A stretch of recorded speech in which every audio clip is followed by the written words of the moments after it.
चले चलेगा भाई। देख कल हमने पढ़ा था एल्युमिनियम का एनोडीकरण। आज देखिए जल के साथ धातु की ऐसी कौन सी धातु है जो जल के साथ अभिक्रिया करती है। ठीक है ना, वैसे है तो सब बढ़िया है, ठीक है। ले लो सोच ले लो ना, भगवान को नाम, अरे भगवान का नाम ले रहे हो कि नहीं ले रहे हो? सोच रहे हो? हाँ बस आप खूब उपवास ही ले रहा है। हाँ देखिए जल के साथ धातु की अभिक्रिया कैसे होती है। जल के साथ अभिक्रिया करके धातु हाइड्रोजन गैस और धातु ऑक्साइड उत्पन्न करती है। ध्यान रखना, कभी भी धातुओं की अभिक्रिया हम किसके साथ करवाएंगे? जल के साथ में। तो क्या बनेगा? एक तो हाइड्रोजन गैस और दूसरी चीज बनेगी हमारे पास में धातु ऑक्साइड। और जो धातु ऑक्साइड है वो जल में कैसा होगा मेरे लाल? रंजीत। कैसा होगा? रंजीत। और यह घुलकर धातु जल में क्या दे देगा? हाइड्रोक्साइड, है ना। जल में कौन सा धातु ऑक्साइड घुलनशील होता है? वह धातु जो जल के साथ अभिक्रिया कर लेता है। और जल में घुलकर धातु ऑक्साइड जल में घुलकर क्या बनाते हैं? हाइड्रोक्साइड। क्या बनाते हैं? हाइड्रोजन। धातु ऑक्साइड जल में घुलकर क्या देते हैं? जल में घुलकर क्या देते हैं? हाइड्रोक्साइड। जल्दी फाइट।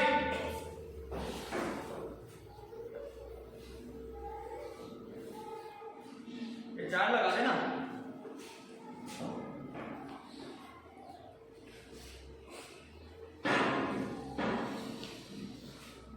हाँ भाई, धातु ऑक्साइड जल में घुलकर क्या देते हैं? हाइड्रोक्साइड। क्या देते हैं? हाइड्रोक्साइड। ध्यान रखना,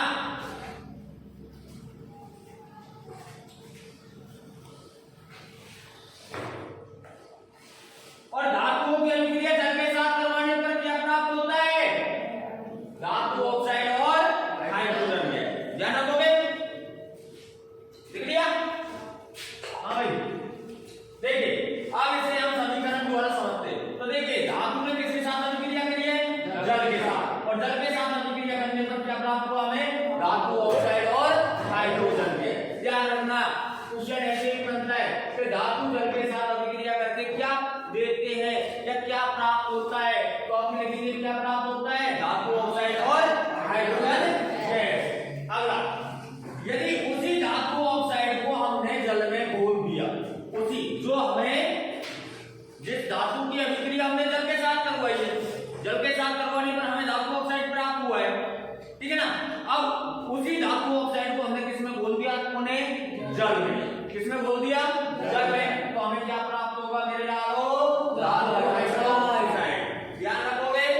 चले देखिए करवा के देखते हैं।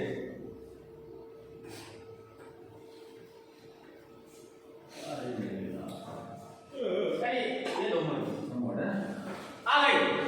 देखिए सोडियम और पोटेशियम ठंडे जल के साथ अभिक्रिया करती है। दो धातु ऐसी है जो कैसे जल के साथ अभिक्रिया करती है? ध्यान रखना, लिख लो कॉमा वाले में से जगह ना। और पोटेशियम ठंडे जल के साथ अभिक्रिया करती है। थोड़ा सा सांकेतिक भाषा में लिख लेना जिससे आपको ध्यान रहे। कैसे जल के साथ अभिक्रिया करेंगे? ठंडे जल के साथ में, ना गर्म जल के साथ में और ना भाप के साथ में। जल तीन प्रकार का ही होता है, एक तो भाप के रूप में, एक ठंडा जल और एक गर्म जल।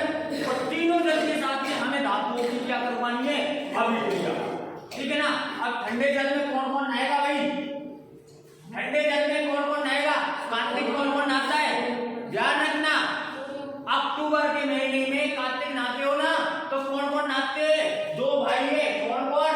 पोटेशियम और सोडियम। ये कार्तिक नहाते, कहने का मतलब ठंडे पानी में नहाते। ध्यान रखना, ठंडे पानी में कौन कौन नहाएंगे भाई? सोडियम और पोटेशियम। ध्यान रखोगे? और देखिए सोडियम और पोटेशियम जैसी धातुएं ठंडे जल के साथ तेजी से अभिक्रिया करती है। कैसे अभिक्रिया कर रही है? तेजी से।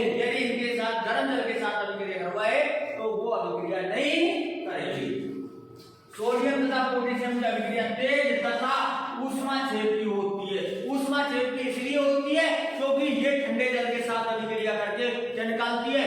ऊष्मा उत्सर्जित करती है। अपने अंदर भी जो ऊष्मा भरी है उसको बाहर निकाल देती है। आपने देखा है, आप जब ठंडे जल के साथ में नहाते हो तो आपके से धुआं निकलता है, धुआं निकलता है। तो ऐसे इनके अंदर से क्या निकलती है? ऊष्मा।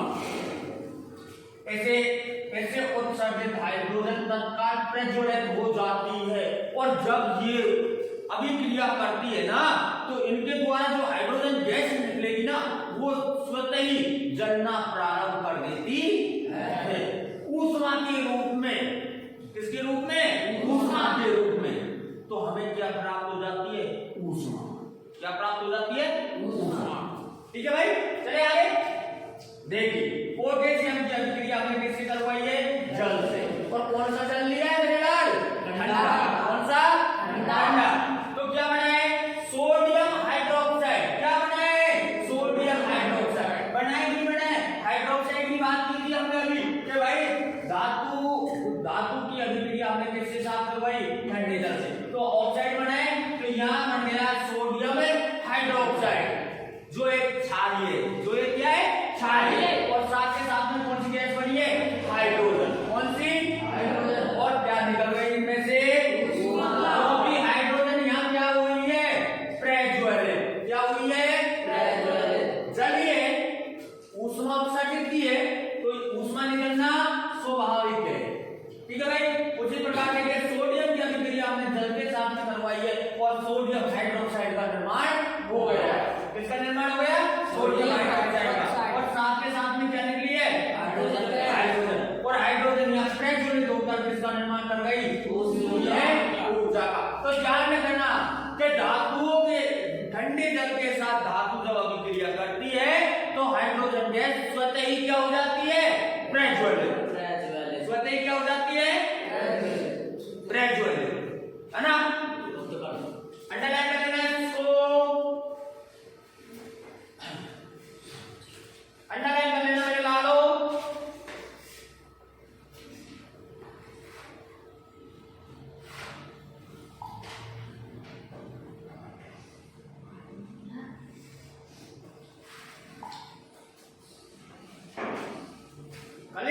चले आगे। अब देखिए पानी के साथ कैल्शियम की प्रतिक्रिया अभिक्रिया। भाई पानी के साथ में हम किसकी अभिक्रिया करवाए? कैल्शियम। ये तो धातु है, कैल्शियम भी, है ना? तो देखिए पानी के साथ कैल्शियम की प्रतिक्रिया कम हिंसक होती है, मतलब कम मात्रा में होती है। अभिक्रिया तो होती है लेकिन कैसी होती है? कम। हाइड्रोजन आग पकड़ने के लिए विकसित गर्मी पर्याप्त नहीं है और जो हाइड्रोजन गैस निकलेगी इससे तो वो उसके लिए जो गर्मी है, ऊष्मा है, वो विकसित नहीं है, उसका कमी हो जाती है। ऊष्मा की क्या हो जाती है? कमी। और इसी कारण यहाँ हाइड्रोजन स्वतः प्रज्वलित नहीं होगी। कौन सी धातु के साथ हाइड्रोजन प्रज्वलित नहीं होती है? कैल्शियम। भाई कैल्शियम ने किसके साथ अभिक्रिया की है? जल के साथ में। कौन सी गैस का निर्माण हुआ है? हाइड्रोजन का। लेकिन ये स्वतः प्रज्वलित नहीं होगी। ठीक है ना? चले देखिए समीकरण में कैल्शियम की अभिक्रिया में किसके साथ में होगा? जल के साथ में। क्या बना है? Calcium hydroxide. क्या बना है मेरे लाल? Calcium hydroxide. और क्या प्राप्त हुई हमें? Hydrogen gas. लेकिन यह हाइड्रोजन गैस प्रज्वलित नहीं होगी। देख लो, प्रज्वलित नहीं होगी क्योंकि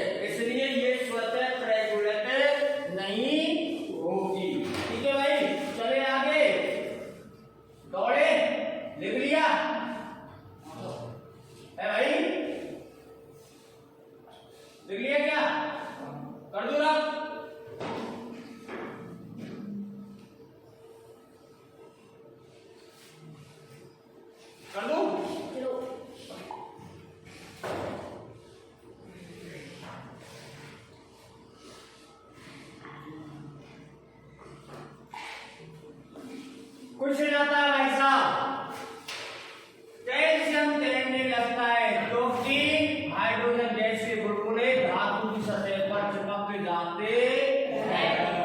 भाई हमने जैसे ही कैल्शियम की अभिक्रिया जल के साथ में करवाई तो कैल्शियम जो है ना वो जल की सतह पर क्या करने लग जाता है, तैरने लग जाता है। मैग्नीशियम और तैरता है इसके साथ साथ। क्यों तैरने लग जाता है? सुनिए, इसका कारण है कि जैसे हाइड्रोजन गैस निकलेगी तो हाइड्रोजन गैस के बुलबुले किसकी सतह से चिपक जाएंगे, कैल्शियम। किसकी सतह से? तो ये कैसे हो जाएंगे, हल्के। कैसे हो जाएंगे, हल्के। और कहां आके रुक जाएंगे, पानी की सतह। कहां आके रुक जाएंगे, पानी की सतह। तो क्या करेंगे, तैरेंगे ही तो है, नहीं तैरेंगे क्या? तो कैल्शियम जल के साथ अभिक्रिया करके पानी की सतह पर तैरने लग जाता है। बहुत अच्छा क्वेश्चन है। ऐसी कौन सी धातु है जो जल के साथ अभिक्रिया करके पानी की या जल की सतह पर तैरते हैं? कैल्शियम है एक, मैग्नीशियम है मेरे लाल। दो धातु ऐसी है जो जल के साथ अभिक्रिया करके पानी की या जल की सतह पर तैरने लग जाती है। क्योंकि कारण है इसका, जैसे ही कैल्शियम और मैग्नीशियम जल के साथ अभिक्रिया करती है तो हाइड्रोजन के गैस के बुलबुले जो है वो कैल्शियम और मैग्नीशियम की सतह से चिपक जाते हैं और यही कारण से वो जल की सतह पर तैरने लगते हैं। ठीक है, क्लियर हो गया, याद हो गया ना, याद हो गया ना सबको? किसी को रहते नहीं गया, नहीं हुआ है, नहीं हुआ क्या? ऐसे नहीं बोलते। हो गया ना सबको? क्यों तैरने लगते हैं? क्योंकि जैसे ही जो हाइड्रोजन गैस निकलेगी वो कैल्शियम और मैग्नीशियम की सतह से चिपक जाती है और यही कारण है कि ये दोनों धातुएं जल से अभिक्रिया करके सतह पर तैरने लग जाती है। देख लीजिए, और कैल्शियम तैरने लगता है क्योंकि हाइड्रोजन गैस के बुलबुले धातु की सतह से चिपक जाते हैं। तो यहाँ पे इस टेक्स्ट लिखा है क्योंकि हाइड्रोजन गैस के बुलबुले किसकी सतह से चिपक रहे, धातु की सतह से। और धातु कौन सी थी मेरे लालो? कैल्शियम। कौन सी थी? कैल्शियम। अब गर्म पानी के साथ में कौन अभिक्रिया करेगा? देखिए, गर्म पानी के साथ में धातु की अभिक्रिया। अभी तो हमने कौन से पानी के साथ पढ़ी है? ठंडे पानी के साथ में। कौन से? ठंडे। ठंडा पानी तो पढ़ा है कि भाई ठंडे पानी के साथ में कौन सी धातु अभिक्रिया करती है, तो पढ़ लिया हमने। कौन कौन सी करती है? कैल्शियम, मैग्नीशियम करती है क्या? मैग्नीशियम पढ़ा है। सोडियम और पोटेशियम। ठंडे जल के साथ अभिक्रिया कौन कौन सी धातु करेंगी? सोडियम, पोटेशियम और कैल्शियम। ठीक है भाई, आगे देखिए, गर्म पानी के साथ में कौन सी धातु अभिक्रिया करेंगे? मैग्नीशियम ठंडे जल से अभिक्रिया नहीं करती है। तो कहने का मतलब भाई मैग्नीशियम ठंडे जल के साथ अभिक्रिया नहीं करेगी तो कौन से जल के साथ में करेगी? गर्म जल के साथ। कौन से जल के साथ में? गर्म जल के साथ। ध्यान रखोगे, पहले लिख लेना यहाँ पर मैग्नीशियम गर्म जल, अलग से लिख लेना, आपको पता है, याद रहे, देखने की जरूरत पड़े फिर। जैसे ही हमने ठंडे जल के साथ में लिखी है वैसे के वैसे गर्म जल के साथ में लिख लेना। एक तो कौन सी धातु हो गई भाई गर्म जल के साथ में? मैग्नीशियम। कौन सी हो गई? मैग्नीशियम। ठीक है भाई, चले आगे। मैग्नीशियम ठंडे जल के साथ अभिक्रिया नहीं करती है तो इसका मतलब वो कैसे पानी के साथ करेगी? गर्म। यह गर्म पानी के साथ अभिक्रिया करके मैग्नीशियम हाइड्रोक्साइड और हाइड्रोजन गैस बनाती है। क्या बनाएगी भाई? मैग्नीशियम हाइड्रोक्साइड और हाइड्रोजन गैस। कौन? जब मैग्नीशियम गर्म जल के साथ अभिक्रिया करेगी। मैग्नीशियम जब गर्म जल के साथ अभिक्रिया करेगी तो मैग्नीशियम हाइड्रोक्साइड और हाइड्रोजन गैस का निर्माण होगा और हाइड्रोजन गैस का निर्माण होगा तो देखिए हाइड्रोजन गैस के बुलबुले मैग्नीशियम की सतह से चिपक जाते हैं और मैग्नीशियम जल की सतह पर आ जाता है और तैरने लग जाता है। तो ऐसी कौन सी धातु है मेरे लाल जो जल की सतह पर तैरने लगती है? मैग्नीशियम और कैल्शियम। मैग्नीशियम और कैल्शियम। ध्यान रखना, ऐसी कौन सी धातु है जो जल की सतह पर तैरने लगती है? मैग्नीशियम। क्यों तैरने लगती है? क्योंकि हाइड्रोजन के गैस के बुलबुले किसी सतह से चिपक जाते हैं। चिपक जाते हैं कि चिपक जाते हैं? अरे जैसे तुमको भूतजन चिपक जाते हैं, तुम खेलने नहीं लग जाते हो क्या? हवा में उड़ने लग जाते हो हैं? और बड़े बड़े गोले छोड़ते हो, छोड़ते हो नहीं छोड़ते हो हैं? छोड़ते हो नहीं छोड़ते हो? तो उसी प्रकार हाइड्रोजन गैस जो निश्चित होगी, निकासन होगा जल के साथ अभिक्रिया करके, तो वो हाइड्रोजन गैस उस धातु की सतह से चिपक जाते हैं और धातु जल की सतह पर तैरने लग जाता है। भाई धातु जल की सतह पर कब तैरेगा? धातु तो भारी होता है। धातु तो कैसा होता है? भारी, वजनदार होता है। जल कैसा होता है? हल्का, है ना? तो जल की सतह पर तो तैर नहीं सकता। यदि जल से हल्की धातु होगी तो जल की सतह पर तैरेगी। तो हल्की होने के लिए हाइड्रोजन जो गैस है कैसी होती है? जल से हल्की होगी। जल में रह थोड़ी सकती है हाइड्रोजन गैस, अंदर थोड़ी रह सकती है। वो बाहर में थोड़ी सी गैस हो, जल के अंदर प्रवाहित करवाएगी। आप देखना, नली लेना और एक बाल्टी लेना, बाल्टी में पानी भरना और हवा दे दो उसमें, तो बुलबुले के रूप में बाहर निकलेगी। निकलेगी कि नहीं?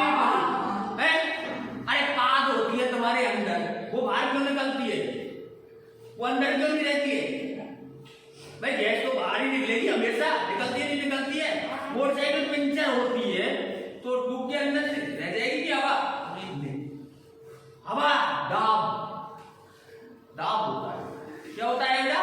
दाब। और दाब के कारण हवा बाहर निकल जाती है। निकलती नहीं निकलती? ठीक है ना? तो अब यहाँ ये इसकी सतह से चिपक जाएगी। किसकी सतह से? कैल्शियम और मैग्नीशियम की सतह से। और कैल्शियम और मैग्नीशियम जल की सतह पर तैरने लग जाएंगे। ठीक है ना? अब तैरा ऐसे मत देना तुम जैसे ना तैरा दो। तैराएंगे जब धातुओं की अभिक्रिया हम जल के साथ कराएंगे। ठीक है? तो गर्म जल के साथ अभिक्रिया किसने की? मैग्नीशियम। किसने की? मैग्नीशियम। ठीक है भाई? आगे देखिए, धातुओं की भाप के साथ अभिक्रिया। अब मैंने बताया था ना कि ठंडा जल, गर्म जल और भाप। गर्म जल, ठंडा जल और भाप। अब भाप के साथ में कौन कौन सी अभिक्रिया करती है? कौन कौन सी धातु है जो किसके साथ अभिक्रिया करेंगी? भाप के साथ। तो देखिए, एल्युमिनियम, आयरन और जिंक जैसी धातुएं ना तो ठंडे जल के साथ में और ना गर्म जल के साथ। कौन कौन सी? एल्युमिनियम, आयरन और जिंक। लिख लेना, लिखा तो दिया मैंने साथ के साथ में, लिख लो। एल्युमिनियम, जिंक और Fe, ये सिर्फ किसके साथ अभिक्रिया करेंगे मेरे लाल? भाप के साथ, है ना?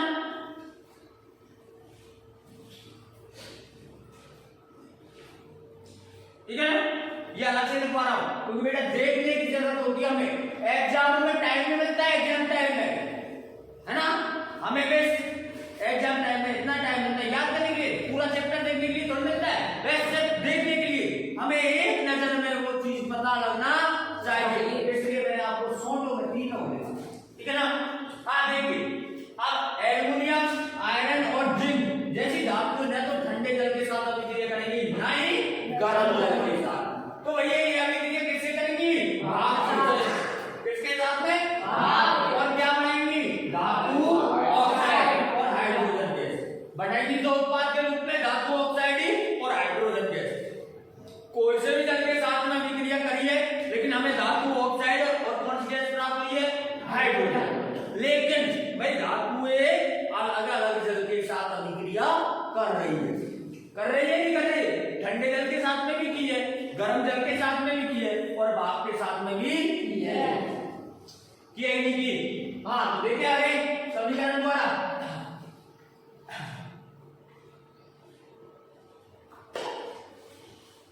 देखिए, एल्युमिनियम की हमने गर्म भाप के साथ में, भाप एक जल ही होता है, होती है नहीं होती है?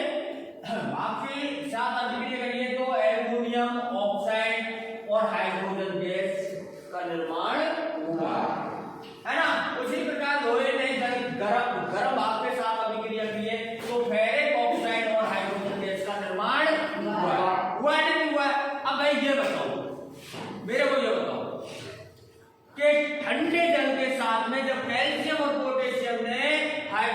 साथ अभिक्रिया की है तो वह हाइड्रोजन स्वतः ही प्रज्वलित क्यों हुई?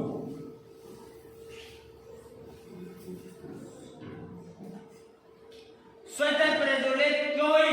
क्योंकि वो अभिक्रिया एक ऊष्माक्षेपी अभिक्रिया थी। कौन सी अभिक्रिया थी? ऊष्माक्षेपी। इसलिए हाइड्रोजन स्वतः ही क्या हो गई? प्रज्वलित। और इनमें कोई ऊष्माक्षेपी अभिक्रिया नहीं है तो ये स्वतः प्रज्वलित नहीं होगी। आपका ध्यान नहीं रहता है, आपका ध्यान नहीं रहता है, आपका ध्यान कहाँ रहता है? कहाँ रहता है आपका ध्यान? बोला था मैंने कि भाई स्वतः प्रज्वलित हो रही है ऊष्माक्षेपी अभिक्रिया के कारण, हो रही है ना, तो फिर ध्यान कहाँ रहता है?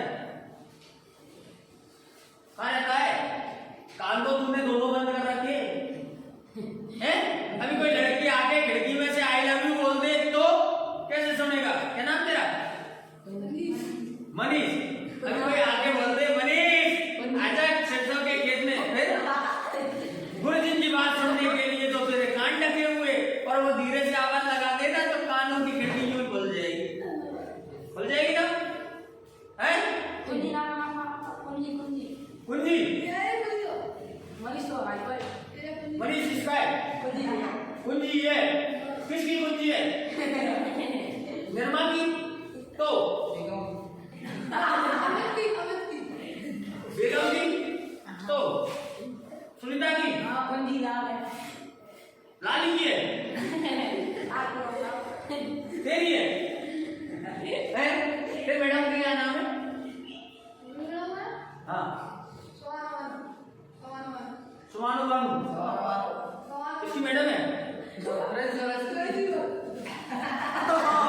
प्रिंसिपल से प्यार करता है। जो शिक्षा देता है उससे प्यार करता है। अरे प्यार करे, प्यार तो माँ बाप से भी करते, भाई से भी करते, बहन से भी करते, करते ना प्यार, सबसे करते प्यार। करते नहीं करते? मैं तुमसे करता हूँ, प्यार तो करना चाहिए, लेकिन वो प्यार नहीं करना चाहिए। वो प्यार में है ना, वो प्यार नहीं करना। खूब प्रिंसिपल से प्यार कर, मैं मना कर रहा हूँ। सुबानो बानो से कर, कोई और से कर। हाँ बड़ी बड़ी प्रिंसिपल है शायद। हाँ भाई वो ये प्यार करता है अपनी मैडम से, ठीक है ना, पर वो वाला नहीं करता है। हाँ कोई बात नहीं, चलिए देखिए कौन सी धातु के जल के साथ अभिक्रिया नहीं करती है। भाई ऐसे कौन सी धातु में डालो जो जल के साथ अभिक्रिया करती है। मैंने काफी बार इस साल 2022 में जो टेस्ट लिया है मैंने बेटा, ये क्वेश्चन मैंने बहुत बार दिया। मेरी बात सुन लो पहले कान खोल के। ये क्वेश्चन है जो मैंने काफी बार रिपीट किया है, हर टेस्ट पेपर में रिपीट करता आया हूँ। ऐसी कौन सी धातु है जो जल के साथ अभिक्रिया नहीं करती है? शीशा, तांबा, चांदी और सोना। ध्यान रखना, IMP कर लो इसको, बहुत अच्छा क्वेश्चन है। ऐसी कौन सी धातु है जो जल के साथ अभिक्रिया नहीं करती है? तांबा, शीशा, चांदी और सोना। और ये बिल्कुल जल के साथ अभिक्रिया नहीं करती है, बिल्कुल भी। यदि इनको जल दिख जाए हो ना कहीं भी क्या हार हो तो ये तेज भागे तो हार नहीं आए। जैसे तुम तो लड़कियों पे चिपक जाते हैं, लेकिन इनको लड़की दिख भी आए, लड़की का मतलब होता है जल। इनको दिख भी आए ना लड़की तो ये इतनी दूर छलांग लगाएंगे कि हाथ नहीं आएंगे लड़की के। इनने तो कह दी भाई हमको तो एक ही मतलब है हमारे, तो यदि हमने अभिक्रिया कर ली तो हमारे दिमाग बढ़ जाएंगे और हमारे भाग कैसे होने चाहिए? 100% ऊपर होने चाहिए, हम सबसे टॉप में, हम सबसे टॉप में। अब टॉप में मैं आपको रोजाना बोलता हूँ, आप लड़की के पीछे भागोगे तो आप गड्ढे में जाओगे, और जब आप एजुकेशन के पीछे भागोगे तो आपके पीछे 1000 लड़की भागेंगी, भागेंगी नहीं भागेंगी? तो यदि ये जल के साथ अभिक्रिया कर ले तो भाई सोने की कीमत हो सकती है क्या? चांदी की हो सकती है क्या? नहीं होगी ना, कीमत इनकी नहीं होगी ना। तो देखिए ये लड़की से दूर भाग रहे, पानी से दूर भाग रहे, जल से दूर भाग रहे, तो इनकी कीमत कितनी है? अधिक है ना। और ऐसे ही तुम्हारी कीमत अधिक हो जाएगी कब? जब तुम लड़कियों के पीछे नहीं भागोगे। समझ में आ गए ना? चले गुरुजी बुरे है तुम्हारे, है ना? नहीं बुरे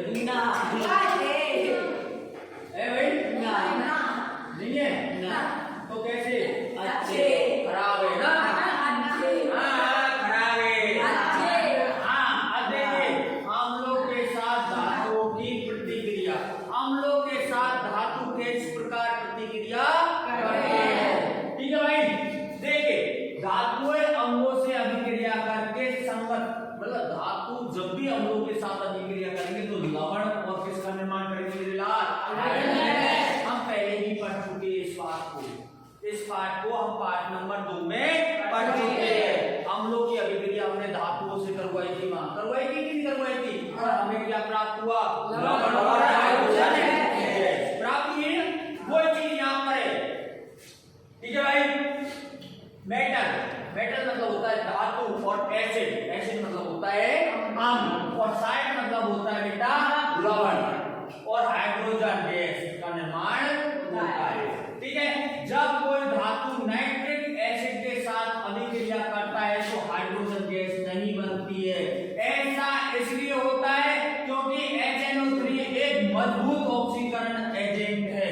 ये उत्पादित हाइड्रोजन को पानी में ऑक्सीकरण करता है और स्वयं किसी भी नाइट्रोजन ऑक्साइड में कम हो जाता है। लेकिन मैग्नीशियम और मैग्नीज अत्यधिक तनु HNO3 के साथ प्रतिक्रिया करके हाइड्रोजन गैस बनाती है। बहुत अच्छी बात है, बहुत अच्छी बात है ये भाई। जब भी कोई धातु नाइट्रिक अम्ल के साथ अभिक्रिया करता है ना, तो धातु कौन से अम्ल के साथ अभिक्रिया करके हाइड्रोजन गैस का निर्माण नहीं करता है,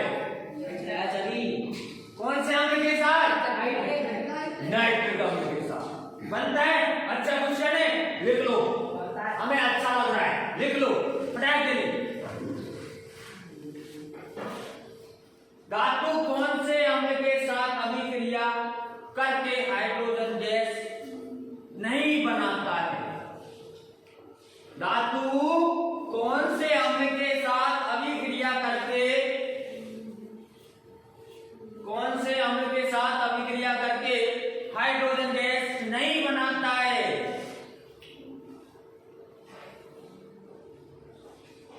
भाई कौन से अम्ल के साथ अभिक्रिया करके हाइड्रोजन गैस नहीं बनाता है, नाइट्रिक अम्ल के साथ। ठीक है ना, बट नाइट्रिक अम्ल के साथ मैग्नीशियम और मैग्नीज अभिक्रिया करके हाइड्रोजन गैस का उत्पादन करती है।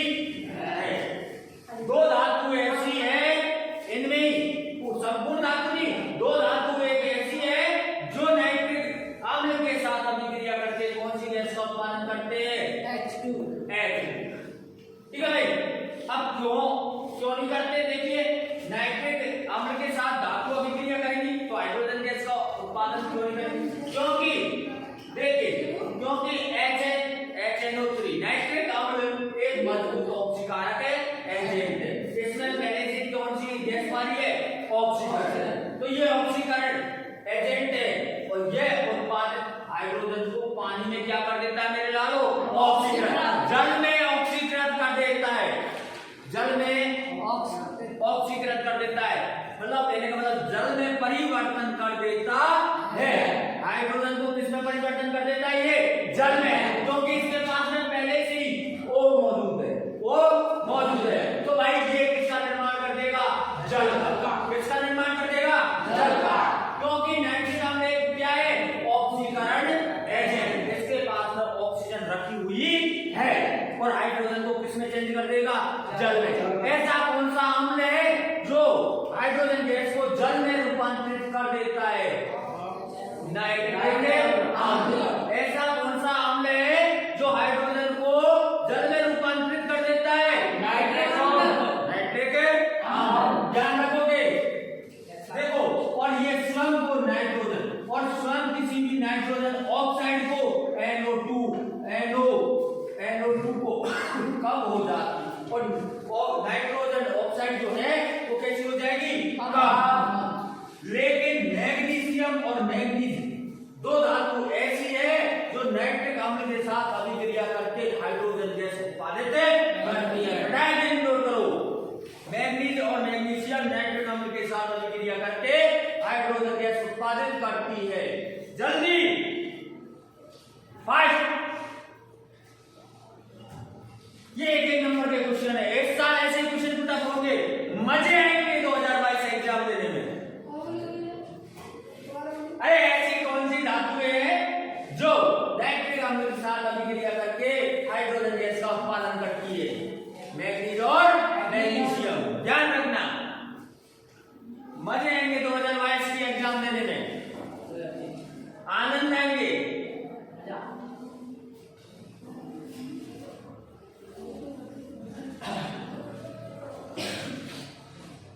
ठीक है भाई,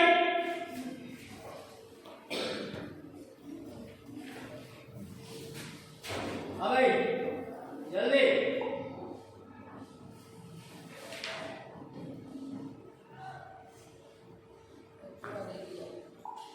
हाँ इसको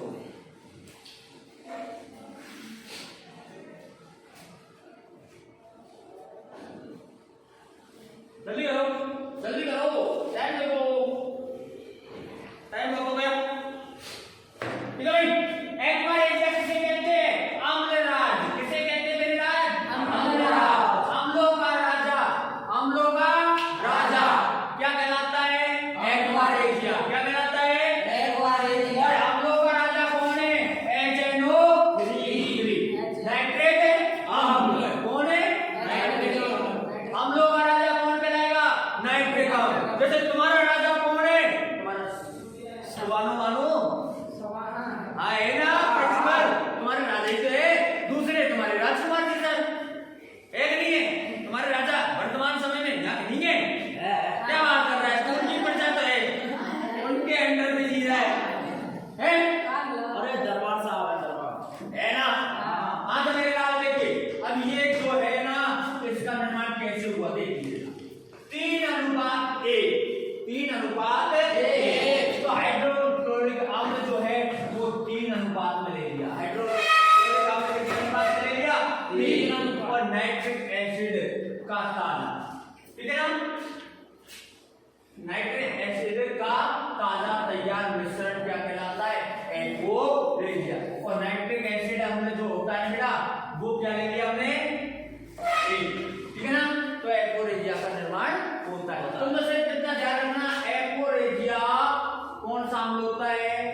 HNO3। और ये सोने को पिघलाने में काम आता है। इसको पिघलाने में काम आता है, सोने को। देख लो, सोने को पिघलाने का कार्य करता है। ठीक है भाई, जाते जाते सुनाऊंगे अच्छा वाला क्या सुनाओ? देखो कल लगन जाओ ये तो